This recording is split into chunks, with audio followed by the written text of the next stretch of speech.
All right, we are live.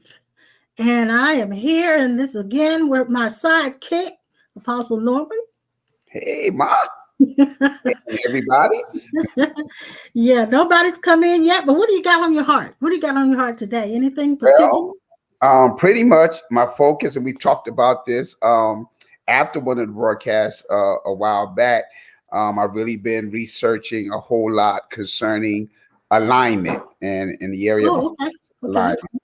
And Yeah. when you mentioned about dad just a while ago, that's the things I'm working on here recently. Okay. Good, good, good. Here comes Kim. She's the first early bird today. Well, hello, Kim. Hey, Kim. Before we came on live, I was just looking at some videos and trying to ponder what I'd like to talk about. I'm glad you said that about alignment. And my voice is kind of going, so if you hear that, it's me. I'm thinking about this holistic treatment that I would like to do. Exactly. And I'm thinking of it being more or less like a quick maybe 10-minute video of affirmations. That's something I have in mind I would like to do. Hey, Tony, I'm glad you're here. Hey, Deb, I'm glad you're here. And Lori, I'm glad you guys are here with us today. So I got something I want to read to you. Okay. First of all, let's see, how do I want to do this? Well, let me mention first. But first. I know I'm like, I got so many things going on in my mind right now. I watched a movie last night called Infinite. You ever seen that movie? I was waiting till the broadcast was over because I was going to tell y'all to watch it. I done watched it twice. Well, we watched it last night. Oh my God. I know. I mean, it's, apart from it being a great action movie, it had so much meaning to it. Yes. So many good meanings. I tell y'all about that movie last week. So anybody listening, you go out and look or get the movie Infinite and look at it. It's great. I'm gonna blow your mind along with the movie Infinite. And again, you'll be amazed, but y'all also need to start watching the Disney series Loki. Yeah, I watched Loki. It is talking about. I only saw the pilot. I didn't get to see the rest. It's only been on twice, right? You need to see episode 2 that just came out this week. Yeah. I hadn't looked at it yet, but yes, I do. I love Loki. He's the god of mischief. Yes, but he's beginning to discover about sacred. They call it sacred timelines. We talked about sacred contracts, and so he's becoming acquainted with his true self. Yes, and that's why I was wanting to we'll call you guys and say that y'all got to see it. It's amazing. Yeah, acquainted with his true self and his mission that he didn't really know he had. Exactly. And he's actually been going against his own nature. Exactly. And not understanding it and its purpose. And like I heard, I think it was Rupert Spira, who's a spiritual teacher and a sage, that said, I am hate for the sake of love. Exactly. So what Loki does in being the god of mischief, he creates all this mischief to bring out the good in everything else. I mean, it's cool. It's really cool. That's what the gentleman said to him, actually, dealing with when he was showing his files, which was more of like a movie. And he said Loki actually exists because, and he's the god of mischief, or we would consider it evil because he brings out the best in other people. And so he was very necessary. Yes. Which brings me to kind of what I had on my heart today. First of all, I was thinking about us becoming a master. And a lot of times people are now talking about mastering your mind. But if you master your mind, that means you are the controller of your mind. Mhm. And not so much a controller as you are the alpha of your mind. When I think of master, I think of like my baby girl, my dog. If I don't exhibit strong leadership to her, Yes. she will, and she does try to test her boundaries. She Hmm. will test her boundaries as to can she become the leader. So what she'll do is she'll start to do something that she knows she should not do, and see if I'm going to do anything with it. Hmm. Because she's testing to see if she can become the alpha. Even if something as simple as we have this one chair that my husband loves to sit in, and it's an old recliner. It's the bottom is round. It's the bottom is bottoming out because it's round like his butt and it's got a hole in it. He sits there so much. Well, when baby girl is testing her position in the pack, she'll go and sit in his chair Hmm. when she knows it's off limits. And Exactly. she'll sit in it and she'll look back to see if you're looking, because Exactly. she knows it's off limits, because to take that position means she's becoming the alpha or the master. So Yes. when we think about being a master over our particular lives, our individual lives, it starts with knowing how to deal with our own mind. So when we Yes. say mastering our mind, we're not talking about making the mind more powerful. We're talking about putting it in a subjective state where Exactly. it's subject to us, the higher self. Yes. Yeah, Yes. yeah. And that makes sense Mm-hmm.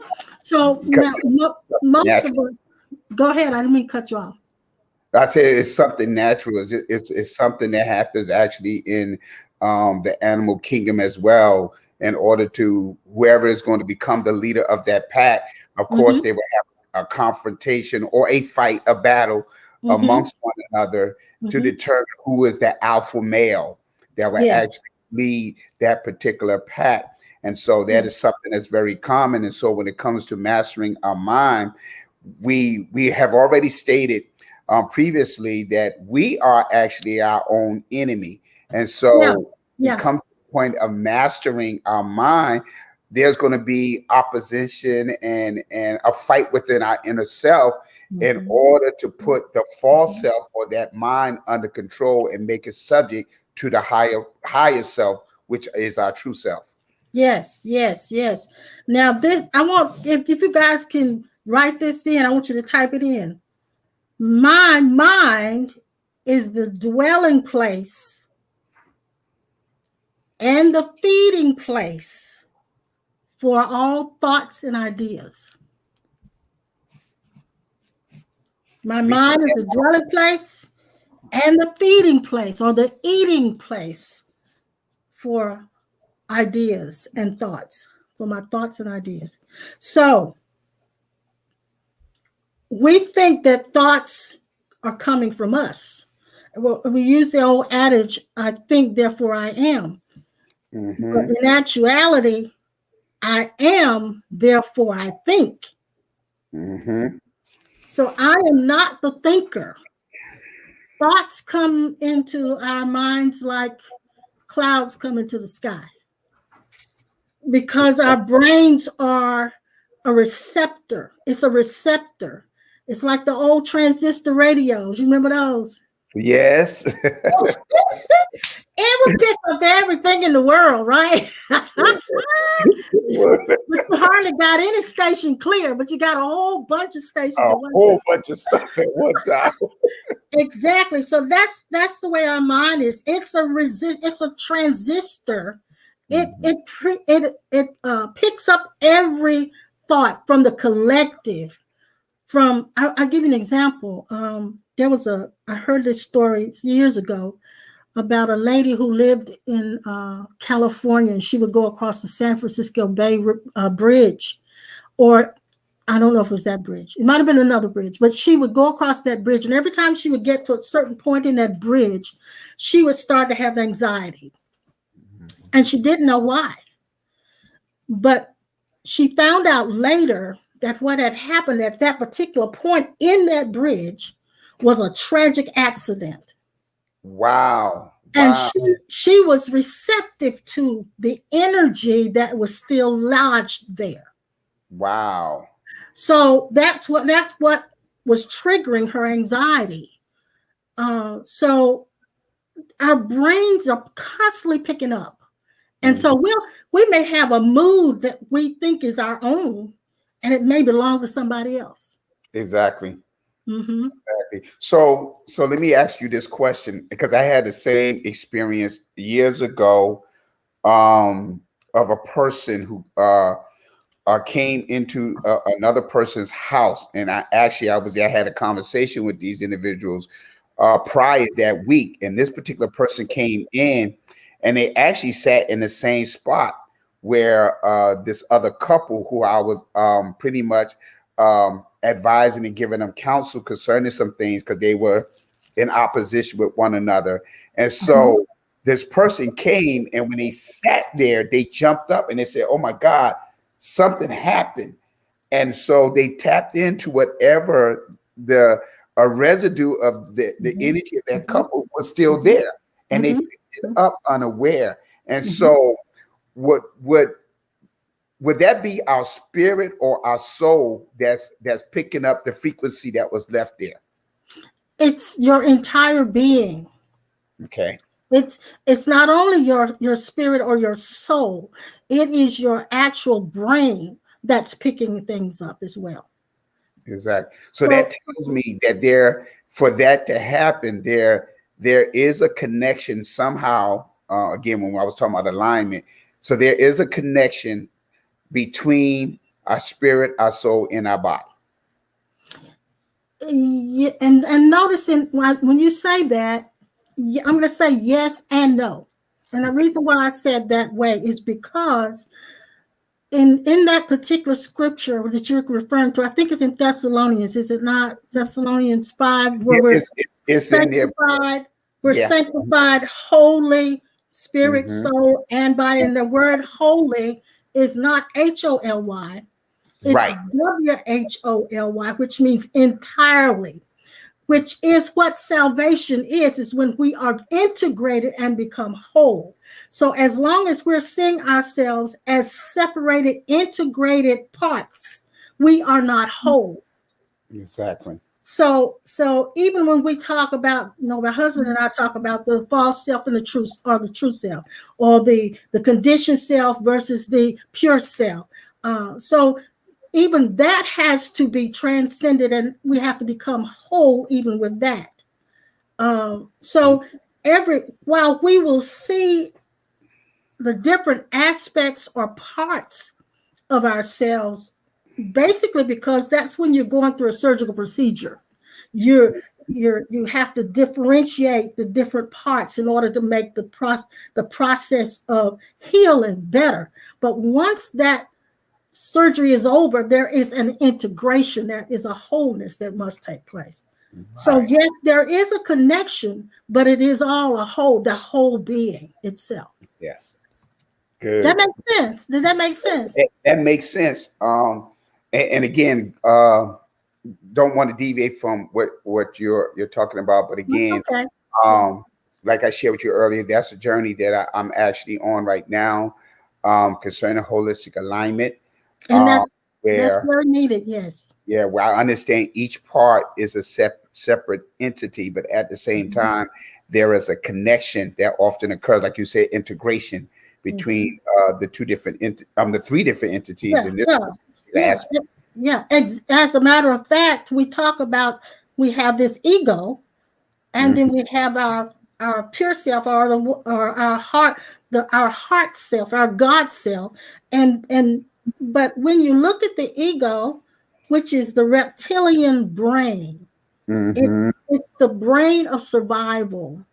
It's the brain that lives in the animals in the African jungle. The survival of the fittest. That's in every last one of us. And so while we're in a different kind of setting, where it's not now I might get eaten up. I've got to navigate through all of these different things that are coming at me that are psychological. That's good, Mom. So that brain is still here activated, and it is the ego. So the ego even has to become, it is necessary to navigate in this physical existence. So it has to become healthy. That's all a part of the holistic alignment.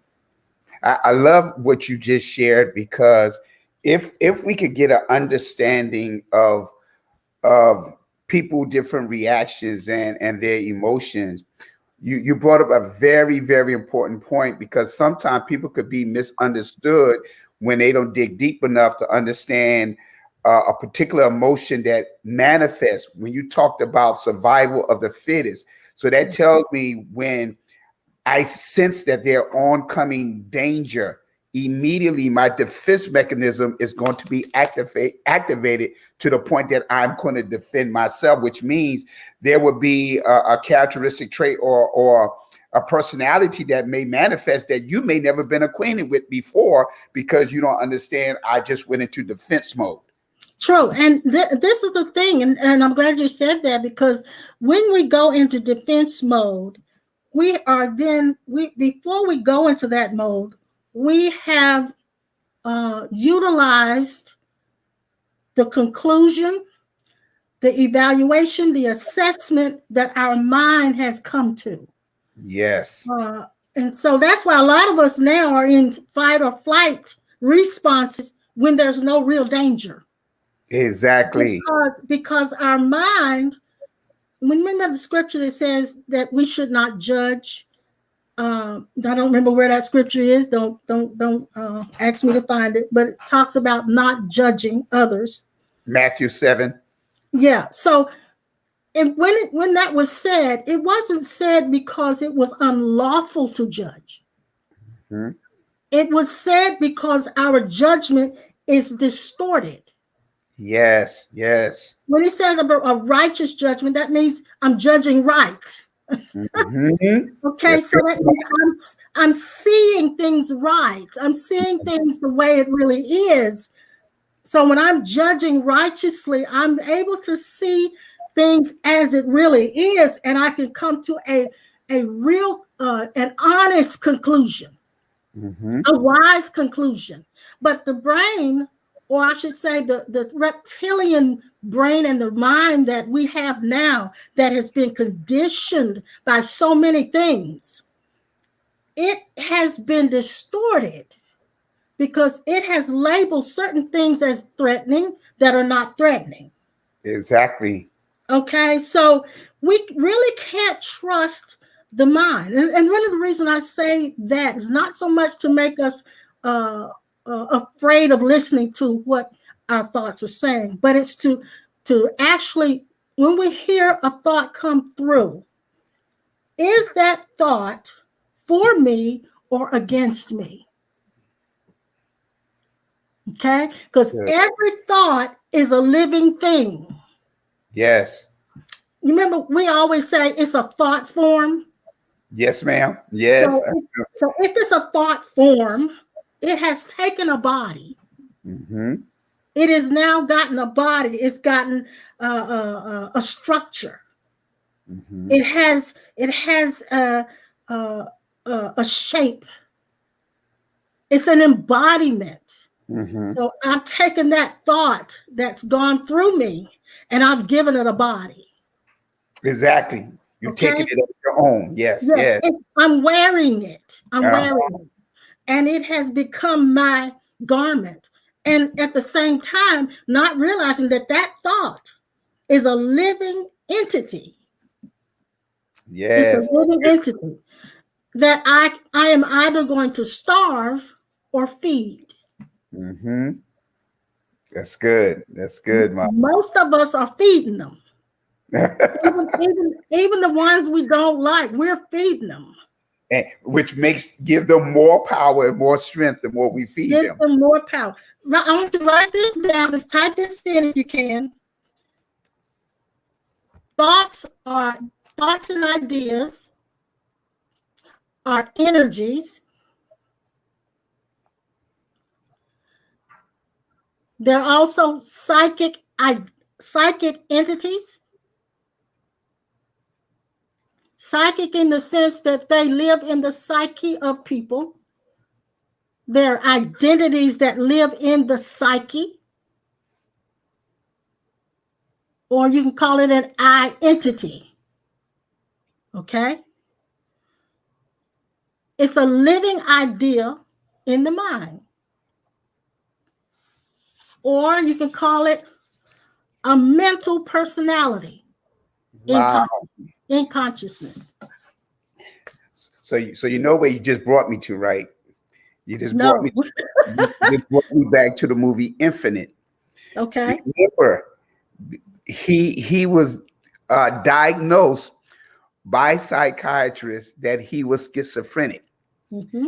And we know the definition meaning that We're telling the movie, but it's okay. It's okay. It's still good. It's still good. You'll love it. You'll love it. But you brought it up when you said this, because that was the thing that fascinated me, because again, he was unaware of his past lives.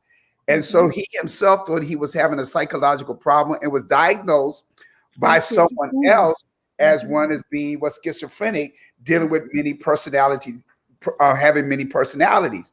And so again, when you just shared that, when we take on the form of different thoughts that are presented to us, and again, energy is never lost. It just transfer in shapes. And so again, when we're allowing so many thoughts and we wear them, we can manifest many different personalities. Oh yeah, yeah. In fact, that's what a lot of people who have been severely abused have done. They have their mind has fragmented into all these altars. Yes, and, that's good. And each altar has a particular purpose in that it is designed for, to protect the main person. That brings up the story concerning Sybil. Yeah. Because that she had a personality that will often manifest itself when Sybil was in danger or in fear of something. So this other personality will manifest. And so I like the part when you mentioned in Matthew chapter 7 about judge not, that you not be judged. And I never saw this until today. And in verse 3, it said, and why beholdest thou the mote that is in thy brother's eye, but considereth not the beam that is in your own eye? And so here, oftentimes when we judge people, our perception is sometimes off because of what's clouding, once again, our view or our vision. And you're trying to assess what's going on with someone else and their viewpoints when you have a distortion yourself. Exactly. So that's the whole reason that if we were told not to judge, it wasn't because it was unlawful. It's because we don't have the ability to do it. Exactly. And have right judgment. And so it's important that we know the nature of our minds, which one of the things we have already concluded is that the nature of our mind is that it's a receptor. It picks up everything. The other part that we've already concluded is that our minds has the ability to assess and interpret and evaluate and then draw a conclusion based on what it sees and how it perceives, which may not be correct. Exactly. So I've noticed this in a lot of people, especially in the circles that you and I run in, where we're in these evangelical, full gospel, born again circles, where people where they say they're hearing the voice of God. We are now discovering that a lot of times what they've heard is their own internal judgments, which are distorted because they're looking at something that they wish was different or thinks it should be different. And so we've discovered that a lot of times that God didn't say a lot of the things that they said God said. Exactly. Because there is an imposter God in our minds. Exactly. Called the ego. Exactly. And that's funny because I mentioned that on last night, that there are many voices that we are we face every single day. And so a lot of times we have to be still, because I was bringing up the point of meditation, how the church itself always saw that as uh, really evil or opposing the things of God. The Yeah, Bible talks yeah, about meditate, but yeah. actually meditation brings you to a place of stillness where you're bringing your mind under control, and you're beginning to experience that Exactly. peace and so forth. And so I shared, an example, the possibility. I remembered again when I came to Cornerstone back in 1986, and what we used to do on Woo, Saturdays. that was a long time ago. Yeah, we're telling our age. But um, I remember never did it before until I met you guys of coming to on Saturdays. We would have what we call intercessory prayer, and we would pray for 3 hours. But I remember Bishop said, "No, I don't want you to use English. I want you to pray in the spirit." And so if we think about it, it was a form of meditation. It was a form that, because I know what I experienced from doing that it bring me to a place of peace, and not only a place of peace, but a place of confidence. Yeah, it does. It Time. does. Yes, it does. As a matter of fact, what it does is it opens up the chakra of the throat. Yes, it's And good. so I'm going to say this in very religious terms, but the word of God can flow out of you more fluently, Mm-hmm. and not so much with you thinking about it. Exactly, that's It good. comes out. But in the Jewish religion, there was the Judaic religion. There were two forms of how do I want to put it? Two main streams. One was called the Torah. The other was called the Talmud. Yes. The Talmud was all about me educating myself as a Jew about the laws of God. Mm-hmm. A very strict law, and I had to stay within the confines of that. The Torah was more of the mystical aspect of the Jewish religion, where the prophets and those mystics would have spiritual experiences, but they didn't let novices go into their camps. Mm-hmm. Novices had to have an initiation and a period of time before they were exposed to the mysteries. So here we are, people who say they hear the voice of God, who are novices. Yes, yes. Who have not been seasoned, who do not know the nature of their own minds, who do not understand their own conditionings that have planted into them beliefs and preferences and fears and all of the above. So Mm-hmm. they speak out of those things from their spiritualized ego, because they have done some spiritual work, some spiritual disciplines. So they feel like, I know God is speaking to me. And so then they speak out of those conditionings, thinking that it is God. And then they find out that, and then they either create chaos Mm-hmm. or they find themselves in a spot where they didn't want to be. Yes, that's it. That's it. And that's awesome, because what you did, you share with us the history, and again, and even where Christianity was birthed out of, and again, Mm-hmm. two thoughts and two class of people. And so again, you had those which we were considered legalistic, and Mm-hmm. those that were operate in grace. And it's funny that you mentioned that, because I had an experience about a month ago with a gentleman that called me, and he was part of this particular organization. I don't want to put them on blast, but it was the weirdest conversation, and I even had to pray and say, why did I even have that experience with this gentleman? I called him by mistake, Mm-hmm.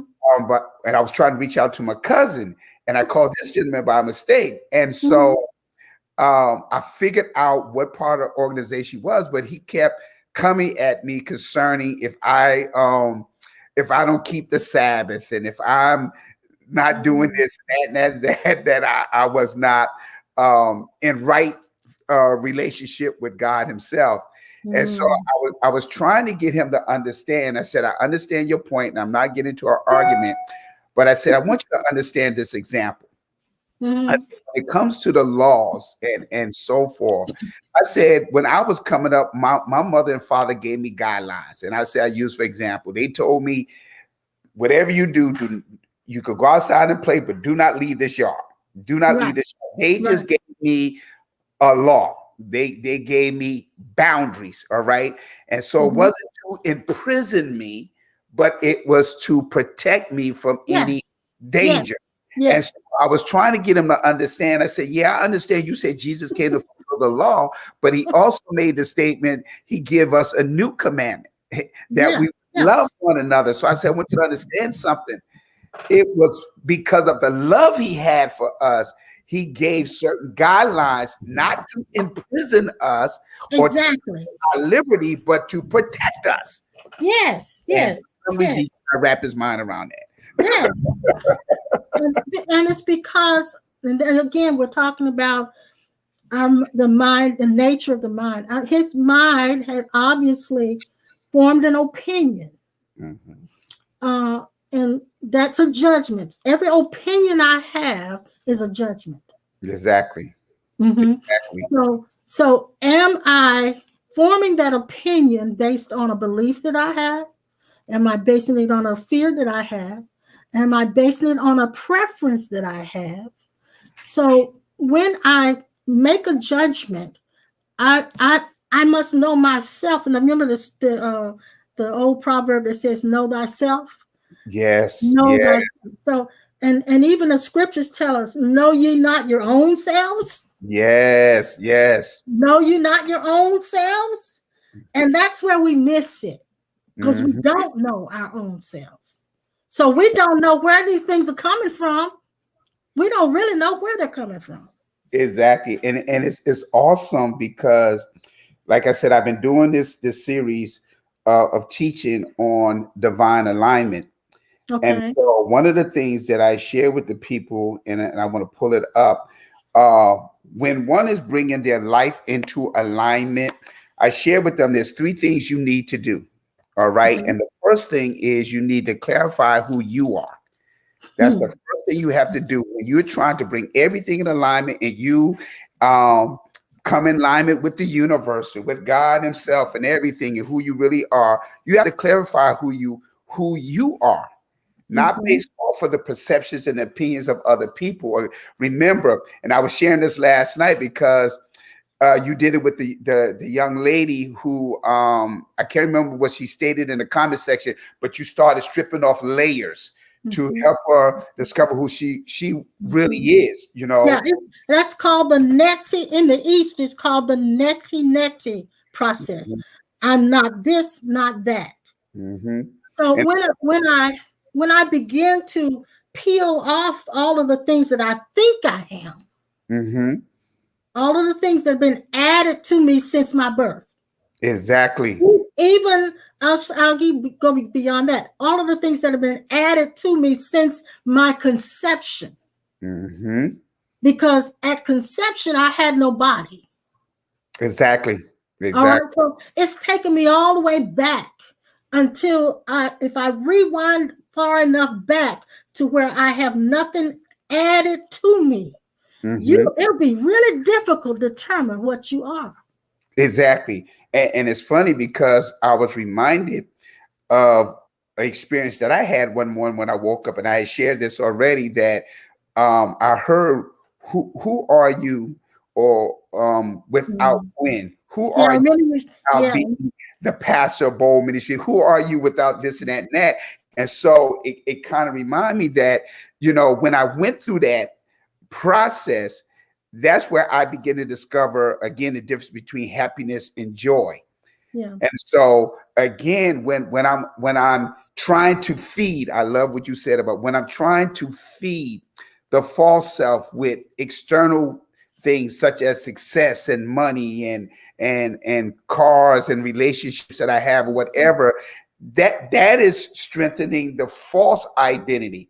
But without all of that, if that's all stripped away, then the person that I actually am is a person that has no labels, no titles, no names whatsoever, nothing that people have labeled me or given their opinions, because I realized I was in prison by trying to fulfill, and I said this on last night, trying to fulfill a image that other people projected upon me based off of their expectations of what a preacher should be. You see what I'm saying? And so it imprisoned me. And there were a lot of things that I really enjoyed in life that I put on the back burner to try to fulfill their expectations, which again is impossible. It's impossible to do that. Yeah. And then there's the other image or concept we have that we try to work up to, and that is the person we think we should be in our own minds. By looking at someone else and either admiring what they are or despising what they are. So I'm looking at everyone around me as a child. I'm growing, I'm looking at everyone that's around me, and I'm looking at certain ones and I'm saying, I like to be like that. And I'm looking at another one and saying, I don't ever want to be like that. So I'm forming a concept already. And that concept is one that is taking me away from my true self. Exactly. I'm trying to build a character. That's good, Ma. That's good. That's good. Dad preached a message years ago called The Borrowed Identity. Wow. The borrowed identity, where he borrowed that. the borrowed identity, where he talked about how we look at other people and we start borrowing parts of them. Discarding parts of them, and we build our own character. And that character is not even who we are. There's a young lady right now. I love her dearly. I love her very dearly, but she is very annoying right now because she has rubbed shoulders with some very successful people, and all of a sudden, when you talk to her now, she is not who she is. She is the picture that she's got in her head. And it's full of airs, all kinds of gestures that are not even true to her. Her voice isn't true to her. Exactly. She doesn't even talk that way, but she's taken on a character and she's built it. And she thinks that that character is okay to build because she wants to be successful. Exactly. Like the people she's seen.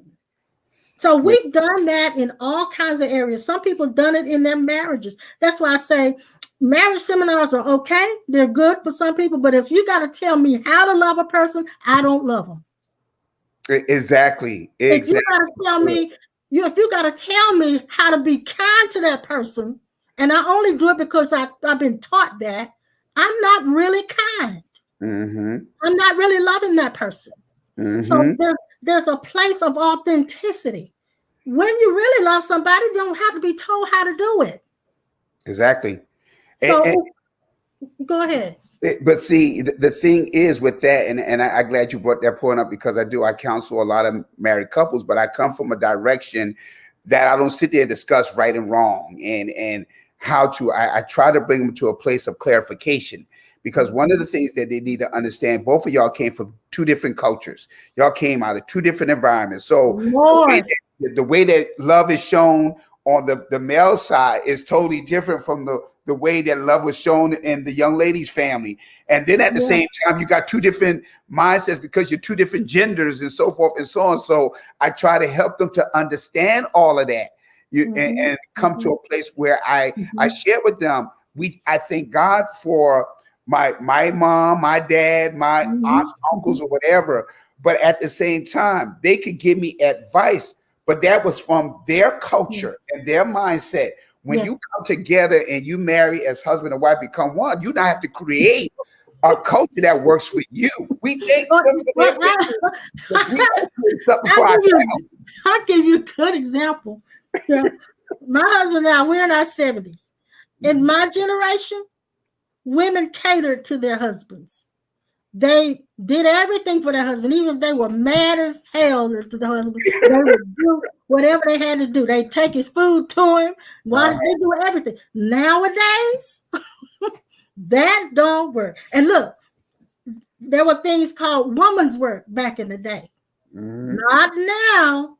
It's an equal partnership now. If Exactly. Exactly. you working all day and I'm working all day, you still got to help me with the children. You may have to cook and help clean too. So I Exactly. mean, the culture, the time has changed. So to give advice, I can't give advice to a young lady who's married right now about how her marriage ought to work, because I'm going to give her what made it work for me. Exactly. Exactly. That this is not it. So even in our teaching of those kinds of things with couples and relationships, like you said, all we can do is point them to what true love is, Exactly. and then give them the opportunity or give them exercises to practice to bring it out and activate it. That's all we can do. And that's all we do as Yeah. well. And be an example. And be an example. Yes. Yes. Yes. Yes, but I love that what you said, because if you would give the advice from back in the day, oh my God, the divorce rate would skyrocket. You know it, because the woman nowadays, the wife nowadays, the partner nowadays is not going to let the husband get away with just coming home, sitting on his rear end, and Exactly. not helping out. Not Exactly. going to happen. Not going to happen. That's Not it. going to happen. That's it. That's it. There was Yes. and then there's the flip side of that, and I don't know how we got into relationships, but there's a flip side of that where, like, we have a young lady that we care deeply about that's at one of the restaurants here in Kernersville, and she's now getting ready to move up into a management position, and she's living with her boyfriend, has a baby with him. They're not married. I don't think they're even thinking about getting married, but they have a permanent relationship. She thinks it's a permanent relationship. And now her boss is asking her to relocate to manage a store. And her husband, or I should say her boyfriend, is now going to go with her. Since the move is taking place and she's the one who's financing it all, she's the one who's getting the house ready, she's the one who's doing all of that. He is now, she said, very, very antagonistic and really hard to get along with. She said he started an argument just because he came to the door and he couldn't get in the door quick enough because he wanted her to open the door for him when there was a key already outside and he knew how to get the key. So I had to say to her, I had to bring her consciousness around to what was happening. I said, sweetie, I said, listen, and this is coming from my old background, just knowing on a relationship side how men think. Exactly. I said, you're moving up. I said, but he's moving away from everything he knows that's familiar. I said, you're Exactly. moving up. He's moving away from everything that's familiar. I said, plus, it's your house. And he is one step or one argument away from being homeless. Exactly. That's So good. I said, this young man is displaced. So I had to do that to change her picture of what was happening. This goes back to what we were saying previously. Her mind was saying, he's just being hard to get along with right now. I don't understand it. Her mind made the judgment that he's just being hard to get along with. I had to bring her back around to see clearly what was happening, and her mind was not telling her all of the truth. Exactly. Mom, that is so good. That's why I always tell people, before you come to a conclusion, again, dealing with judging, you need to dig deep enough to find out why. If there's been such a shift in a person's personality, there has to be a reason, a cause for it. And Yes. so I knew exactly what you was going to say because I'm a male. Yeah. And so if back in the day, like you said, we were taught that the men was the one that brought on the bacon and was the money winner and ones that got the promotions and everything and so forth and so on. So like you said, now his male ego has been injured. He may not have said it to her. Yes. And well, let's say it real plain. She's castrated him. Exactly. But this is the thing. Unintentionally. This is the thing that Dad said to her. We were sitting there eating lunch, and he said this to her. He said, "I know what you told him. You told him I'll take care of it." And she said, "How did you know that?" She said, "You know me well, don't you?" But see, when she said that, she castrated him, not realizing he needs a purpose. Exactly. Exactly.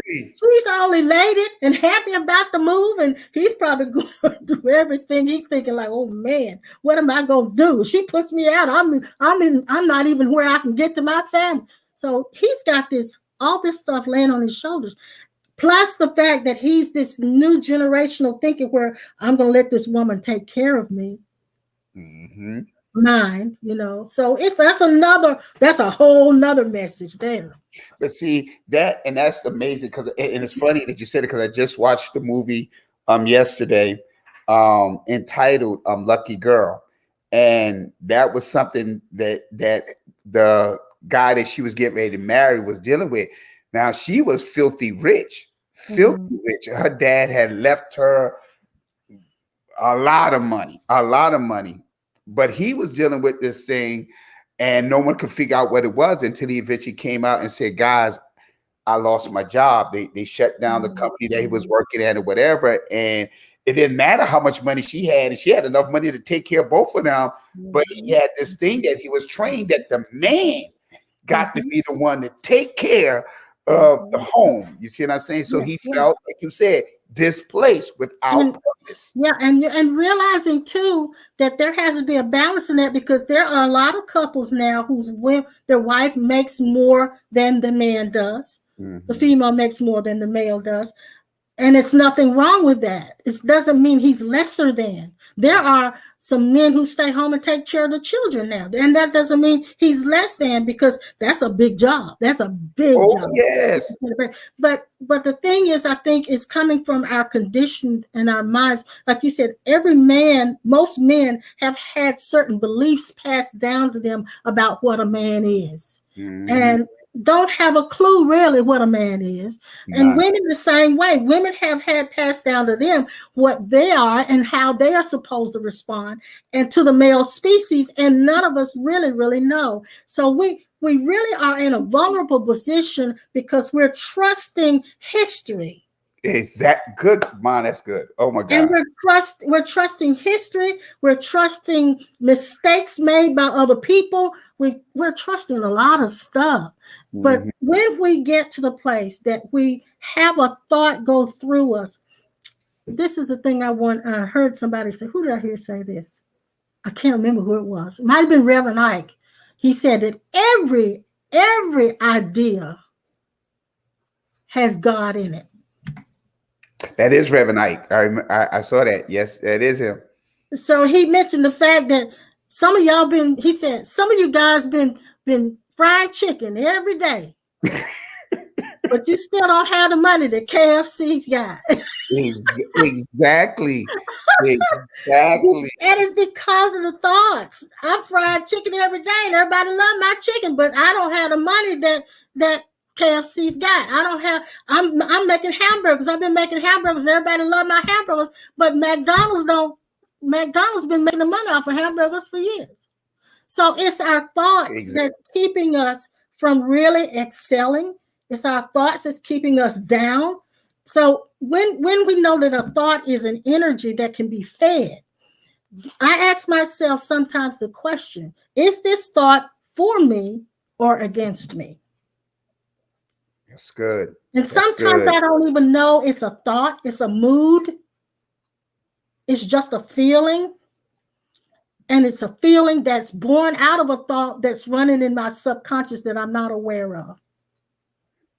It may have been triggered by something. And that's the thing, meditation is so important. Yes. It's like sometimes you may have had someone to pass on a certain day, and then you're coming up on that day the next year, and you're not even aware that it's that time of year. And then you Mhm. start to feel this sadness, and you don't know why you're feeling this sadness. And all of a sudden, you begin to realize, oh, this is when they passed. So Exactly. we have a lot of moods and feelings that come through us or lodge in us because of stimulus that we're not even aware of. Hmm. That's right.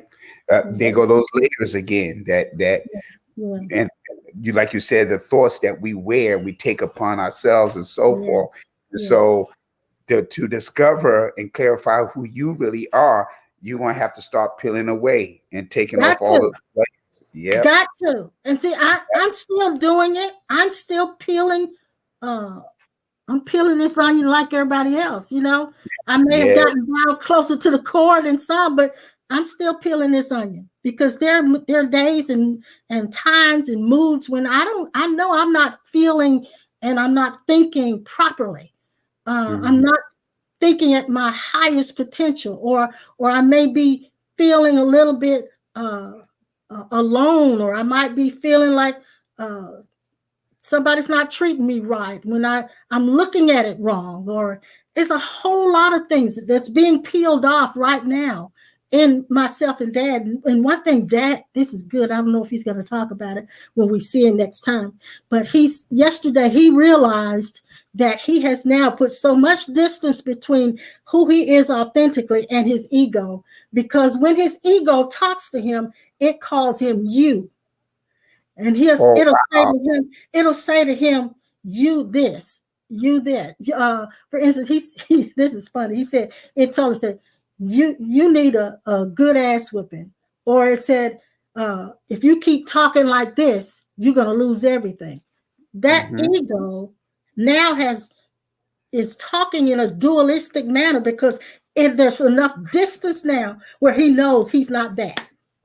And that is So, so so amazing to yeah, me, yeah, yeah, because if for a person that they may be having that type of experience, they would literally think something is wrong with them yeah. when they're hearing someone say, "You need," like you just said, "You Yeah, need yeah, good or because whatever." yeah, because it's distance. Because normally you would say to yourself, "I need. Hmm. If I keep talking like this, I'm gonna lose everything."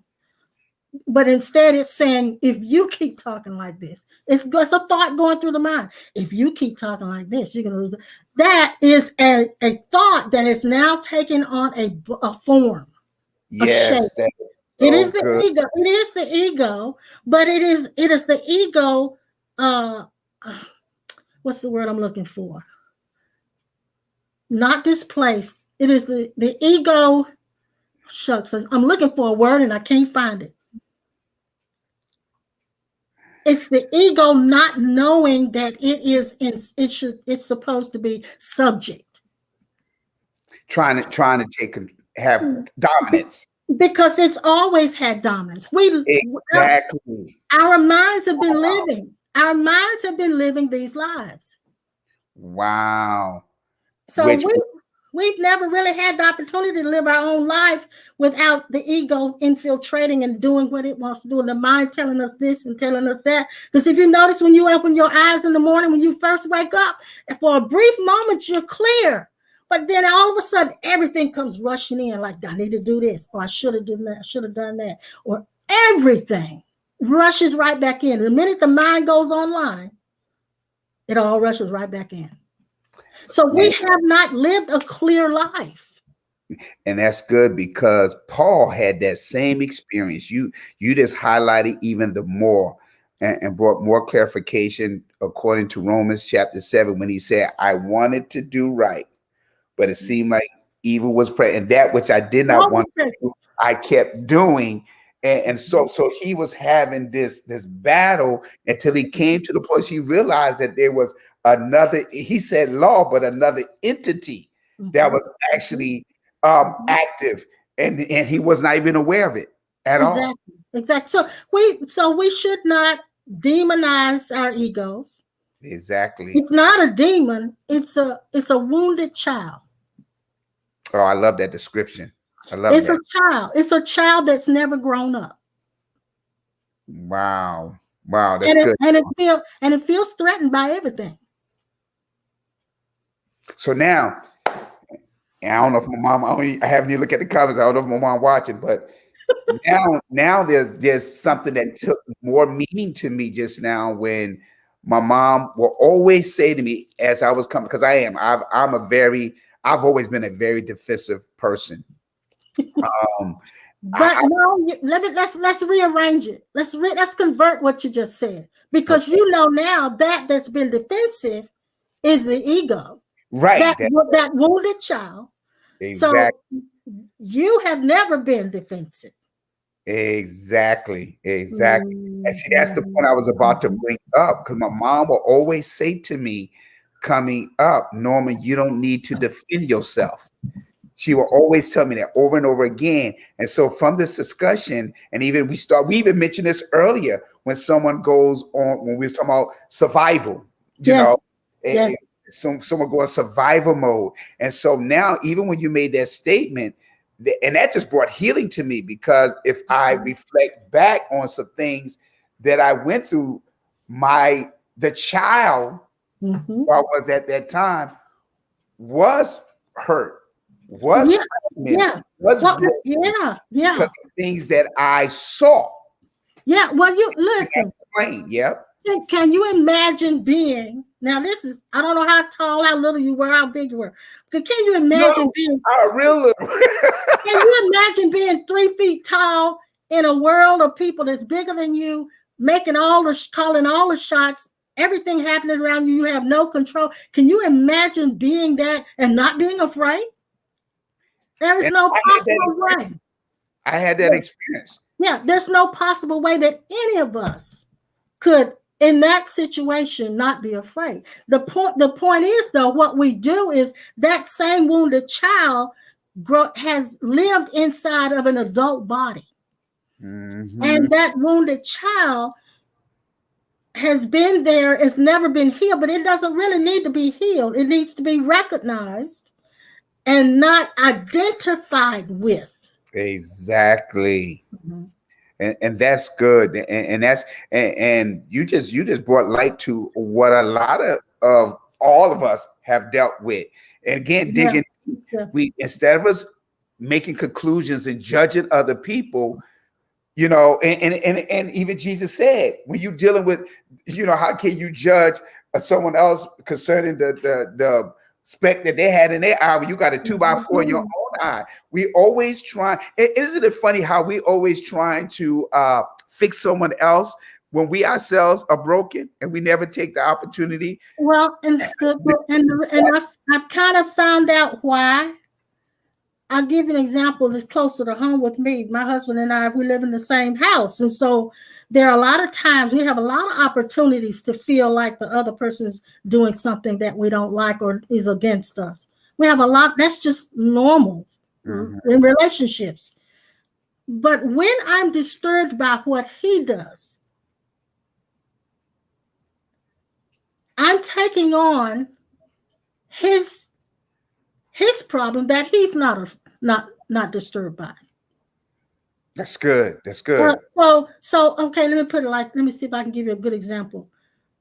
My husband's the kind of person that he may open a door and not shut it. He may put something here, all around here, everything he needs, he puts it right around him. He won't put it anywhere. He won't put it up. It just it stays right there. I'm the kind of person, if I look at persons, I want everything to have a place. Everything goes back to the way it was before you got to it. That's an automatic conflict. Exactly. So what I have to do to keep from being angry with him, when a door is left open, I have two things I can do. I can get upset with him and argue about him closing the door, or I can close the door.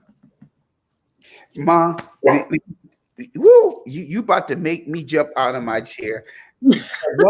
One of the most common things that ever talked about, especially with marriages, because I thought you was going to bring it up, the toilet seat. The man, of course, they pull the toilet seat up, and then the woman would get upset that they don't put the toilet seat down. But this look, this what I thought about when everybody talk about that same thing you talking about the toilet seat, letting the toilet put the toilet seat down. But I thought about this: if he puts the toilet seat down and you don't lift it up for him, he's gonna pee on the toilet seat. Either way you go, is it right for him to put the seat down and you not to put it up? Perception. See, that's awesome. That's awesome. You to think. There you go. And I'm actually gonna make it hard on myself if he pushes it down because he's gonna pee on it. And if he pees on it, I gotta clean it.